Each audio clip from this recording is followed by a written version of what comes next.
Buongiorno, benvenuti a TG Sicilia. Le principali notizie.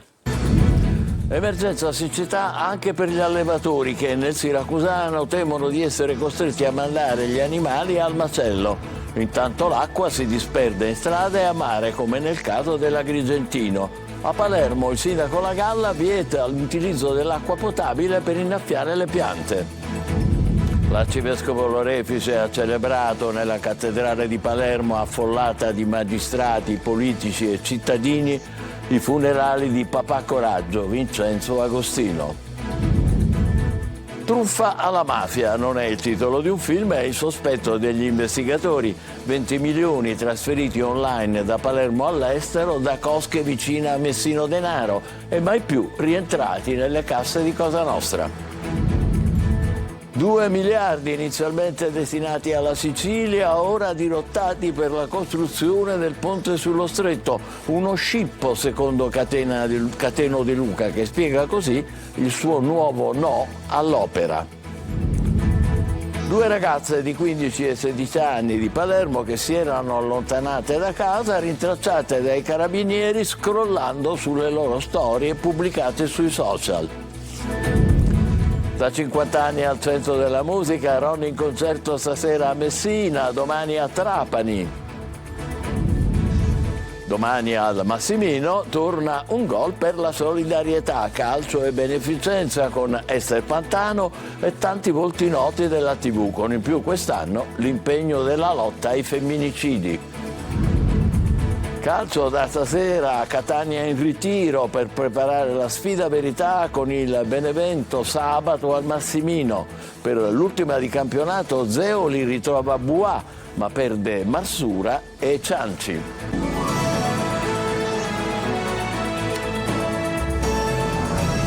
Bentrovati, l'emergenza siccità pesa anche sugli allevatori, foraggio non ce n'è e loro temono di essere costretti a mandare gli animali al macello.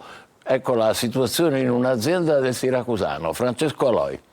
Sono non stanco, esterrefatto, sono demoralizzato, non ce la facciamo più e siamo in prossimità di mandare la maggior parte della madre al macello. Come Alessandro, anche altri allevatori stanno valutando l'ipotesi più estrema, mandare gli animali al macello. La situazione è drammatica. Ci sono diversi colleghi che chi ha venduto e chi ha mandato animali al macello, chi è riuscito a vendere è stato un po' più fortunato.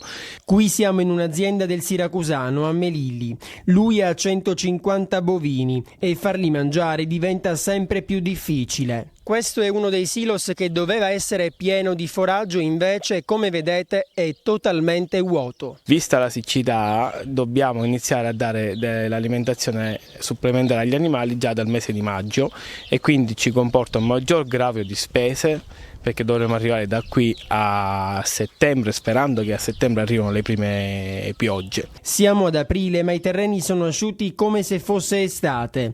La siccità sta facendo pagare il conto a tutti, anche agli allevatori. La cosa non è drammatica, noi siamo arrivati già al capolinea, perché chi ha degli animali da accudire, da farli mangiare, siamo già arrivati perché non abbiamo più niente da dargli a mangiare. La richiesta è sempre la stessa, le parole non bastano, servono aiuti economici che dovrebbero cadere come la pioggia, che purtroppo qui non c'è.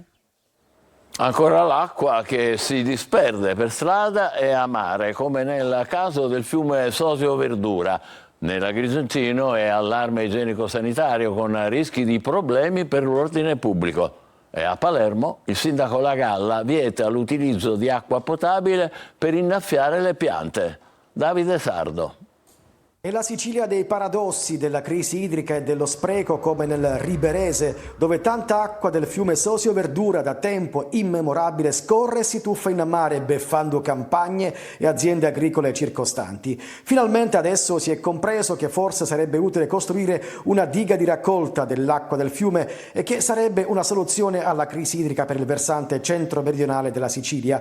E per tale obiettivo è impegnato il Consiglio Comunale di Ribera, che intende coinvolgere il Ministro della Protezione Civile Nello Musumeci nella costruzione della diga già battezzata col nome di Valentino.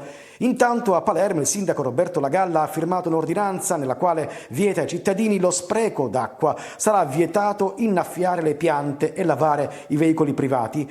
E in provincia di Agrigento, per la seconda volta in poche settimane, l'AICA, l'azienda idrica dei comuni agrigentini, ha appena lanciato l'allarme igienico-sanitario e paventa concreti rischi di problemi di ordine pubblico a fronte di altri gravi incidenti di percorso. Infatti è stato appena riscontrato il mancato arrivo della fornitura idrica da parte di Siciliacque al serbatoio Safarello Allicata e di conseguenza sono stati rinviati i turni di distribuzione previsti. Agrigento è assetata e i cittadini sono indignati a fronte di casi eclatanti di spreco d'acqua causato dalle condotte fatiscenti, come accade in via Papa Luciani, dove a causa della perdurante rottura da anni nei pressi del serbatoio della Rupe Atenea, che rifornisce quasi mezza città, l'acqua fuoriesce da un grosso tubo, scorre giù dalla collinetta a valle, invade palazzi e asfalto con conseguente rischio per i residenti e i mezzi in transito. Noi siamo doppiamente impauriti da questi due motivi: l'acqua che scorre, la frana che si potrebbe scatenare da un momento all'altro e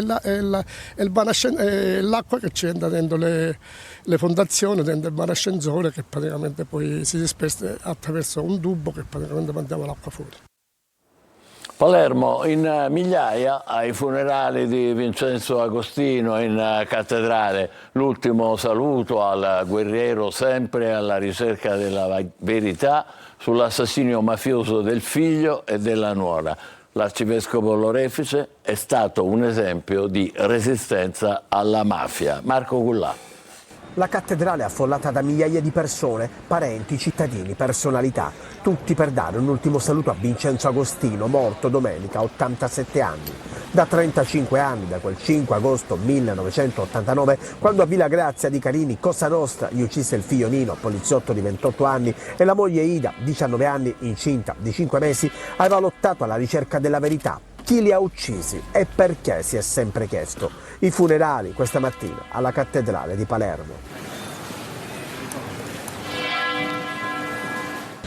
Agostino aveva capito che l'omicidio di sua figlia e di sua nuora era maturato nello stesso ambiente in cui poi matureranno le stragi del 92 e del 93.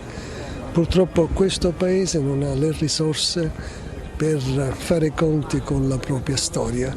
Quando ho preso la notizia per me è stato un colpo al cuore, perché sapevo che stava un po' male, però da morire no, non me lo aspettavo. Ecco, e spero che lassù in cielo si riunisca con i suoi cari e anche con i miei, perché a noi ci accumulano, diciamo, a lui hanno ucciso il figlio, a me il fratello. Era un guerriero alla ricerca della verità, ha detto di lui il nipote, e lo era davvero. Palermo lo ha capito e migliaia si sono ritrovati dentro e fuori la cattedrale per rendere omaggio a Vincenzo Agostino. L'ombra del questore La Barbera, chiamato in causa anche per il depistaggio di Via D'Amelio e ormai scomparso, affiora pure nelle indagini sull'omicidio di Nino Agostino, il giovane poliziotto figlio di Vincenzo, papà coraggio. Manlio Viola. Con la morte di Vincenzo Agostino scompare dalla scena palermitana una figura scomoda. Scomoda perché fino alla fine ha lottato per la verità, ma lo Stato ha dimostrato di non essere in grado di dargli le giuste risposte a lui come all'intera società civile. L'omicidio di suo figlio, l'agente di polizia Nino Agostino, assassinato il 5 agosto del 1989 davanti al cancello di casa insieme a Ida Castelluccio, la moglie incinta di 2 mesi, sembra destinato a restare uno dei grandi misteri italiani.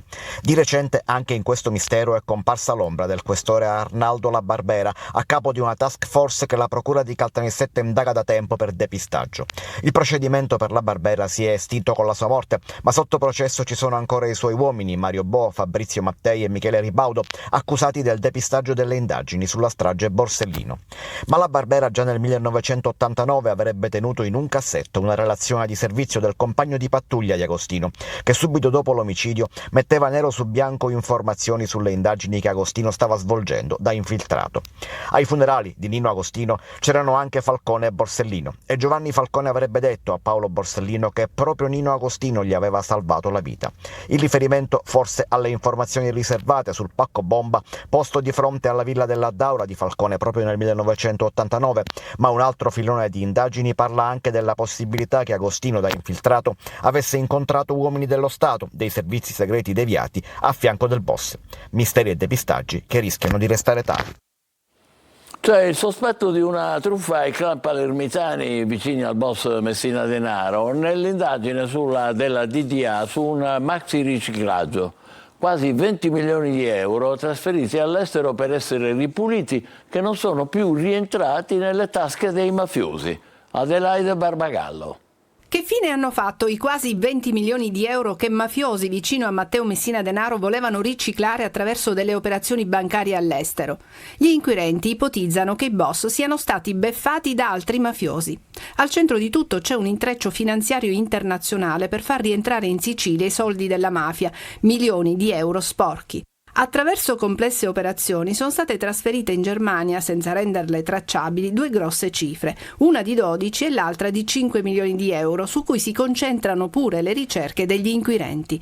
Soldi affidati dai mafiosi palermitani vicini a Messina Denaro agli imprenditori mafiosi di Salemi, Salvatore e Andrea Angelo, padre e figlio.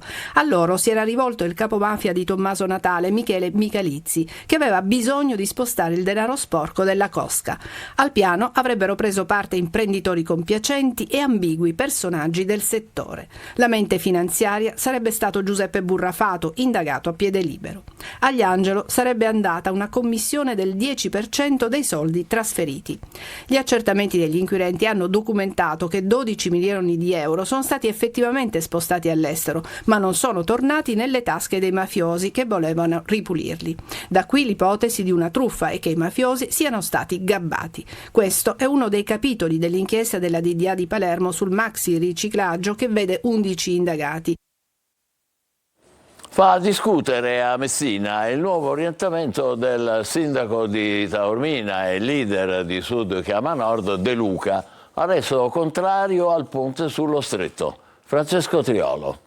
Siamo per il corridoio Berlino-Palermo, che prevede l'alta velocità da Salerno fino a Villa San Giovanni, che prevede la sostituzione della monorotaia dei Borboni in Sicilia, che prevede il potenziamento del porto di Gioia Tauro e di Augusta e che prevede la realizzazione anche del ponte sullo Stretto di Messina. A questo scippo e al ponte degli affari diciamo no. Lo scippo a cui fa riferimento Cateno De Luca è quello di una parte del Fondo di Sviluppo e Coesione che spetterebbe alla Sicilia e che verrebbe dirottato sulla costruzione del ponte. 2 miliardi di euro, già al centro di polemiche da parte del presidente Schifani quando il Ministero aveva annunciato il contributo straordinario della Regione Sicilia. Ecco motivato il cambio di rotta del leader di Sud Chiama Nord, che si iscrive al fronte del no ponte richiamando le sue truppe, a cominciare dal sindaco di Messina Federico Basile alla stessa posizione, e programmando una manifestazione per la serata del 25 aprile sotto il pilone di Torrefaro.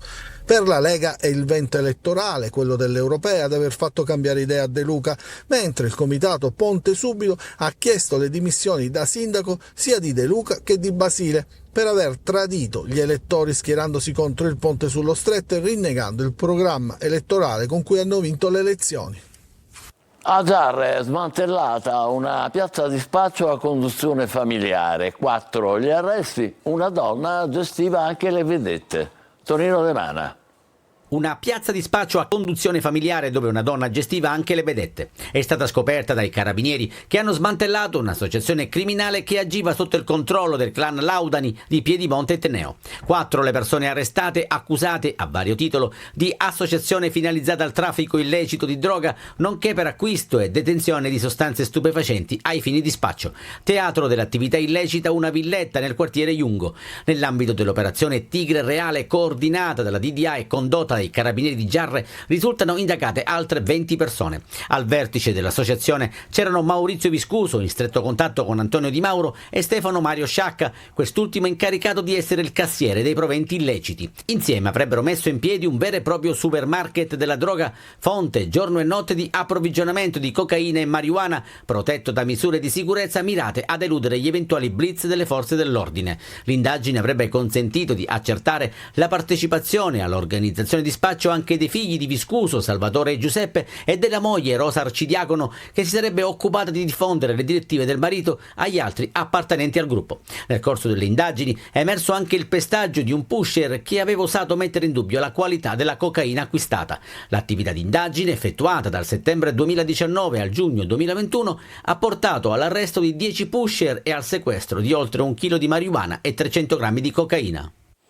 Pistola, giocattolo in pugno e passamontagna è entrato in banca a Catania intimando ai dipendenti di consegnare il denaro, ma la rapina non è andata in porto e l'uomo è stato arrestato poco dopo.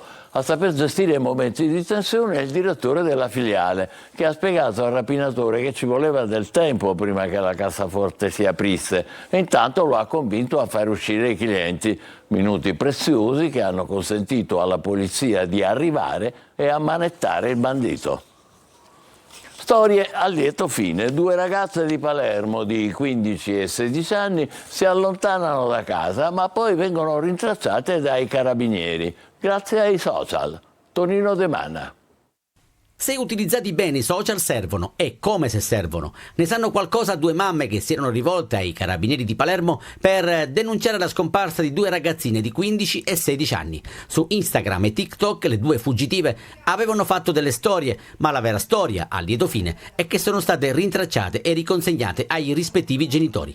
Potenza della rete e di internet sta di fatto che sin da subito le madri, preoccupate dall'allontanamento volontario delle giovani, si sono mobilitate alla ricerca di indizi per cercare di capire dove fossero andate. Smartphone in mano hanno scandagliato i profili delle 2 adolescenti, al resto ci hanno pensato i carabinieri della stazione Centro. Dopo aver incrociato i dati e visionato le storie sui social, gli investigatori sono riusciti a risalire all'abitazione di un giovane, conoscente di un amico delle sedicenni, dove effettivamente sono state ritrovate. Immaginiamo il finale: non saranno mancati rimproveri, ma anche abbracci, e chissà che la storia a lieto fine non sia finita ancora sui social. Un gol per la solidarietà. A Catania è tutto pronto per l'evento dell'anno tra sport e beneficenza, quest'anno dedicato anche alla lotta alla violenza sulle donne. Tanti volti noti attesi domani mattina sugli spalti dello stadio Massimino. Desiree Ferlito. Catania si prepara a vivere uno dei momenti più attesi dell'anno, un gol per la solidarietà, giunta alla sua 16ª edizione.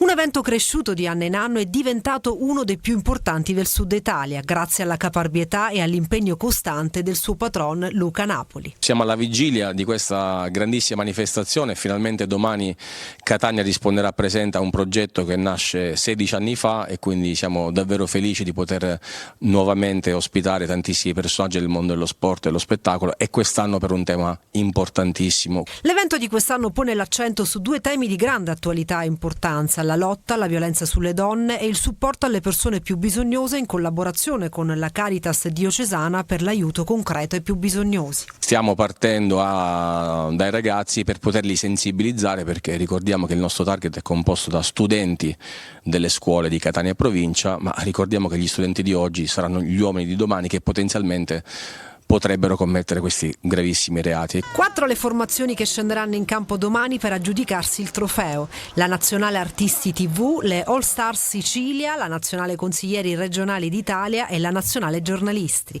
Tra i volti noti presenti domani la bellissima attrice Ester Pantano. Domani avremo questa bellissima e bravissima attrice catanese e quindi oltre a lei ovviamente decine di artisti che saranno presenti in campo, tutti uniti ovviamente per sviluppare questo progetto che è molto importante. Oltre a Chiara Squaglia, che sarà il volto femminile di Striscia la Notizia, sarà presente Jimmy Ghione, che è uno di quelli che totalmente riesce a raggruppare tantissima stima e apprezzamenti da parte dei ragazzi, ma non solo. Domani, soltanto domani, ci si potrà recare alle 8, dalle ore 8 ai botteghi Spedini di Piazza Spedini per acquistare gli ultimi biglietti di Curva Nord, dato che la tribuna A, la tribuna B e la Curva Sud risultano già esaurite da settimane. Un momento di festa e aggregazione per la città di Catania, che vede anche la partecipazione di molti giovani, tantissime le scuole e le famiglie che riempiranno domani gli spalti.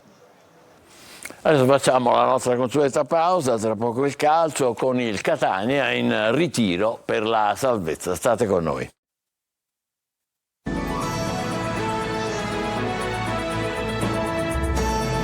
Il TG riprende con il calcio, stasera Catania in ritiro per preparare la sfida verità con il Benevento di sabato al Massimino. Per l'ultima di campionato Zeoli ha ritrovato Buà, ma perde Marsura e Cianci. Francesco Triolo.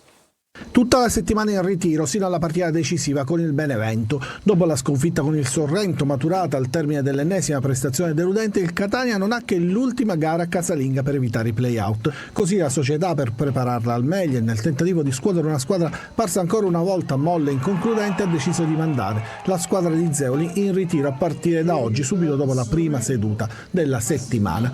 Solo una vittoria contro il Benevento, in lotta con l'Avellino per il secondo posto, garantirebbe la salvezza diretta. Nel caso di un risultato diverso, il destino del Catania dipenderà dalle notizie in arrivo dagli altri campi, soprattutto da Monterosi Foggia. Sul fronte formazione ancora una volta il Catania sarà incompleto. Zeoli può contare sul rientro in difesa di Buà, ma non ci sarà Marsura in attacco perché espulsa a Potenza contro il Sorrento e dunque fuori dai giochi per 2 turni. Ma al di là delle presenze o delle assenze, il Catania avrà bisogno di chi ci crede, innanzitutto di chi è nelle condizioni fisiche per dare tutto in una partita che non si può sbagliare. Ci fermiamo qui, la TG Sicilia torna alle 20, grazie e buon pomeriggio.